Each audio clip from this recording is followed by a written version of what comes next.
In the deep South of 1840, the walls of a great house were built not just to keep the world out, but to keep secrets in. Secrets of power, of cruelty, and sometimes secrets of a hunger that no amount of propriety could satisfy. The Oakwood Plantation in Alabama was a monument to wealth and tradition, ruled by the iron hand of Colonel Silas Thorne. But beneath the polished floors and behind the velvet curtains, a different kind of fire was burning, one that threatened to consume the very foundation of the Colonel's world. It was a fire ignited by his own wife, Eleanor. Eleanor Thorne was the envy of every woman in the county. Young, beautiful, and the mistress of a vast estate. But to Eleanor, Oakwood was not a home. It was a gilded cage. Her marriage to the Colonel, a man 20 years her senior, was a cold, loveless contract. He saw her as a prized possession, a beautiful ornament to adorn his life, not a woman to be loved. Her days were a suffocating routine of needlepoint and silent dinners, her nights a lonely vigil in a cold bed. A deep, gnawing loneliness began to settle in on her soul, a desperate need to be seen, to be touched, to feel alive. And then she saw him. His name was Thomas, the new overseer. He was a man of the land, rough-edged and vital, with eyes that held a dangerous intelligence. He was everything the Colonel was not. What began as stolen glances in the courtyard, a lingering touch of hands as he passed her a message, quickly spiraled into something far more reckless. For Eleanor, Thomas was not just a man, he was an escape. He was the forbidden fruit in her husband's garden.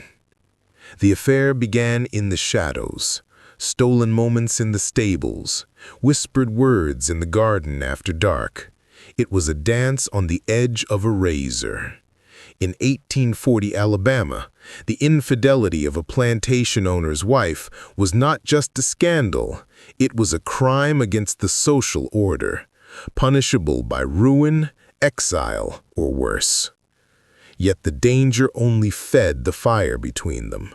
For the first time in her life, Eleanor felt a wild, intoxicating freedom. But in a world built on surveillance, no secret can remain hidden forever. The plantation had eyes everywhere. It was a humid night in late August. The Colonel was away on business in Mobile. Eleanor, emboldened by his absence, slipped out of the big house, her heart pounding a frantic rhythm. She made her way to the old, unused overseer's cabin at the edge of the property, where Thomas was waiting. Inside the cabin, the world outside ceased to exist. For a few stolen hours, they were not a mistress and an overseer. They were just a man and a woman, consumed by a passion that defied every rule of their world. They were so lost in each other that they did not hear the snap of a twig outside. They did not see the pair of eyes watching them through the dusty window pane.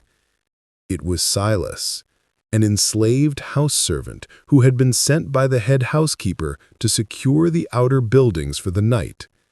He stood frozen in the darkness, his breath catching in his throat. Through the glass he saw the unthinkable, the mistress of the house in the arms of the overseer. Silas backed away, his mind reeling. He knew exactly what he had seen, and he knew, with a terrifying certainty, the power of the secret he now held. In that single moment, the balance of power at Oakwood had shifted. The sin had been born, witnessed, and marked. Eleanor and Thomas believed they were alone in their forbidden world, but the clock had already begun to tick. The question now was not if their secret would be revealed, but when. And who would be destroyed when the truth finally exploded? A secret, once it has a voice, can never be silenced. In the hushed darkness of the slave quarters, Silas's whispered words spread like a fever. The mistress, the overseer, in the old cabin. The news moved from cabin to cabin, a silent, electrifying current passing between the very people Eleanor Thorne had considered to be less than human. For years they had endured her cold indifference, her sharp-tongued commands, and her casual cruelty.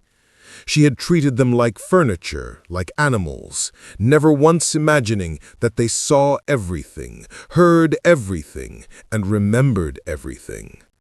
Now they held a secret that could shatter her world. Eleanor felt the shift immediately. It was in the way the housemaids no longer met her gaze, in the way a footman held his silence a second too long when she gave an order. The air around her grew thick with a contempt she could feel but not prove. The power she had always taken for granted was eroding, and a cold dread began to creep into the corners of her heart. She and Thomas grew more cautious, their stolen moments becoming fewer and more fraught with terror. They were living on borrowed time. It was the colonel's most trusted valet, an old, observant man named Cato, who finally sealed her fate. Cato had seen the change in the quarters, and with a heavy heart understood its source. He knew his duty was to the master of the house, and he knew a secret this explosive could not remain contained for long. One evening in the colonel's study, he broke his silence. His voice low and steady. "Colonel, there is a rumor in the quarters, a sickness in this house, that I believe you should know about. It concerns the mistress and the overseer, Thomas." The colonel stops cleaning the pistol. A long, chilling silence fills the room. He slowly places the gun down on the desk and, for the first time, raises his eyes to meet Cato's. Narrator. The betrayal, when it was finally laid bare, did not send Colonel Thorne into a blind rage. It triggered something far colder, far more calculating. His wife's infidelity was not just a personal wound, it was a public challenge to his authority, an attack on his name and his honor. A simple punishment for Thomas would not suffice. A quiet divorce for Eleanor was too merciful. No. The humiliation she had brought upon his house required a humiliation of an entirely different magnitude. He would not just punish her, he would unmake her. He would use the very people she had lorded over as the instruments of her destruction. The next morning, the bell on the plantation that usually signaled the start of the workday rang at an unusual hour. It was a sharp, insistent summons that brought every enslaved person, from the house staff in their fine livery to the field hands in their sweat-stained rags, into the main courtyard before the big house. He let the silence stretch, forcing them to bake under the rising Alabama sun. Then 2 house guards emerged from the big house, dragging a struggling Eleanor between them. She was still in her nightgown, her hair unkempt, her face pale with terror and confusion. They forced her to her knees in the dirt at the center of the courtyard, before the eyes of the very people she had once commanded. The colonel descended the steps, his boots echoing in the stunned silence. He walked until he stood over his kneeling wife, looking down at her, not with anger, but with a chilling, detached contempt. "This woman, my wife, has forgotten her place. She has dishonored my name and this house with a common field hand." A collective gasp ripples through the crowd. "For years, you have served her. You have endured her commands and her displeasure. You have suffered under her authority. Today, that authority is broken. Today, the roles are reversed. She is no longer your mistress. She is a sinner, and her sin must be cleansed. She is yours to punish." The order was unthinkable. It was a violation of every known law of their brutal world, the master turning on the mistress, using the enslaved as his weapon. A wave of shock, fear, and a dark, electrifying excitement passed through the crowd. For years they had been powerless, their anger and resentment forced into the silent corners of their souls. Now, the ultimate symbol of their oppression was delivered to them, stripped of all her power, kneeling in the dirt. Eleanor looked up, her eyes wide with disbelief, searching the crowd for a single shred of mercy. But she found none. All she saw were the cold, hard faces of the people she had wronged, the people who had every reason to hate her, now sanctioned by her own husband to be her judges, her jury, and her executioners. The wrath he had unleashed was no longer his own. It belonged to them now.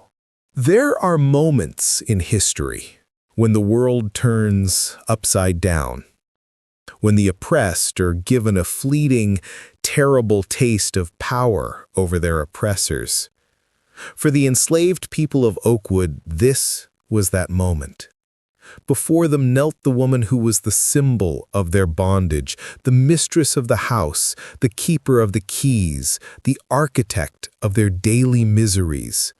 And her husband, their master, had just handed them the instruments of her destruction.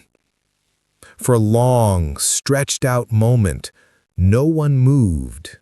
The order was so profound, so unnatural, that they were suspended between a lifetime of trained obedience and this sudden, terrifying permission to rebel.